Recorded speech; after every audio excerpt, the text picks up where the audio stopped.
Further debate?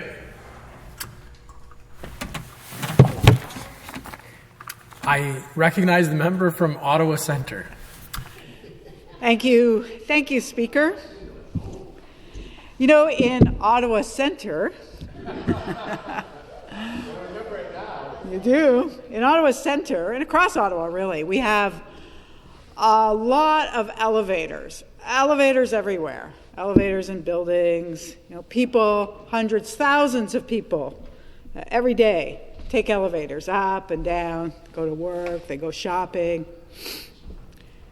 And what would you think if I told you that in Ottawa, between 2017 and 2020, 95 people died in elevators? 95 people, right? What would we be doing here in the legislature? Wow. We would make sure that we had every regulation in place to make sure that people like us, all of us here, our family, our friends, were safe in elevators.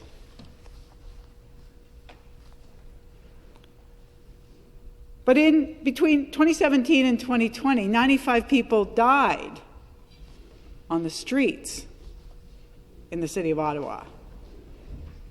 They were drivers, they were passengers, they were pedestrians, they were cyclists. And over 47,000 were in collisions, and many of those were life-altering.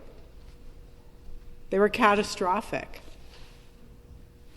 But we normalize road traffic deaths. It hardly makes the news. Most of the time it doesn't make the news, and if it does, there's a collective shrug, and we all move on.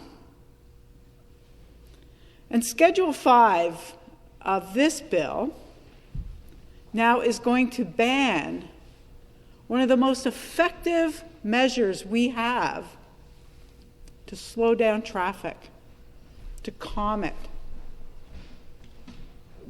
And sure, things like speed humps and big flashy lights, and I'm not sure that I agree with roundabouts, but there are other measures that also slow down traffic. But if you really cared about the people who are dying, and it's not, this is not an anomaly, the 2017 to 2020 number. If you really cared about those people, you would do it all. You know what? We'd leave the speed cameras, we'd put in the big flashy lights, we'd put in the speed humps, we'd do everything we could to keep people alive on our streets. You know, in 2017, I was a city councillor, and I came with one of my colleagues, Councillor Leeper, whose ward neighboured mine, and we appeared before committee here. And we made our case. It was actually quite pleasant. It was a pleasant visit. We made our case, and we went away because we were told almost daily from people that we hear from that they were worried about their kids, about people they cared about being hurt on streets. And we got legislation that allowed for speed cameras, and they work. The evidence is really very clear that they just slow down traffic. They don't stop it, not like construction projects everywhere that can't seem to manage in the province and in cities. They don't stop it, but they do slow it down. And if you think about what that means for a pedestrian, I don't know how many of you, like pedestrians, those are those things you see like framed in your windshield. If a young adult is hit by a vehicle, so a young adult, and that vehicle is going 50 kilometers an hour and has to stop within 30 meters, the chance of survival is 10%. 1 in 10 people hit by a car going 50 kilometers an hour will survive. The vast majority of the time with catastrophic injury. that vehicle is going 40 kilometers an hour, the chance of survival, 60%.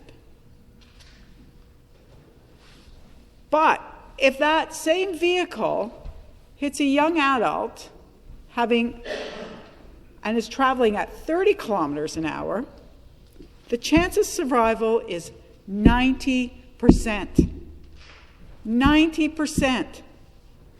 You're saving 8 lives just by asking people going through school zones to go 30 instead of 50. Doesn't get you there any slower, but it will save 8 lives on average. It's beyond comprehension that that's not something we would all say, oh my gosh, if only I could have saved all those people in elevators. If only I could have just done something that would have saved that life. You know, I travel across the border to Quebec twice a week. I go running in the Gatineaus. As soon as I cross that border, there are speed cameras. I actually got caught by one once. I did. And I have never sped again down Maisonneuve Boulevard. But nobody else does either. Nobody does. And when I'm coming back on that same road every single time, we're going through Gatineau, everybody's doing 50, and then when we hit Ontario, boom, they take off.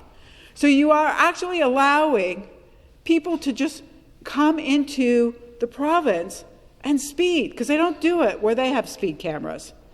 So I ask you to think about Vision Zero and what that means. We can end all traffic fatalities. And people say, oh, come on. It's not reasonable to think we can have 0 fatalities. Well, then I would ask each and every one of you to think about just one family member that you're willing to give up to a traffic fatality. Because we can end all traffic fatalities. Same way we actually don't lose people in elevators every day. Thank you, Speaker.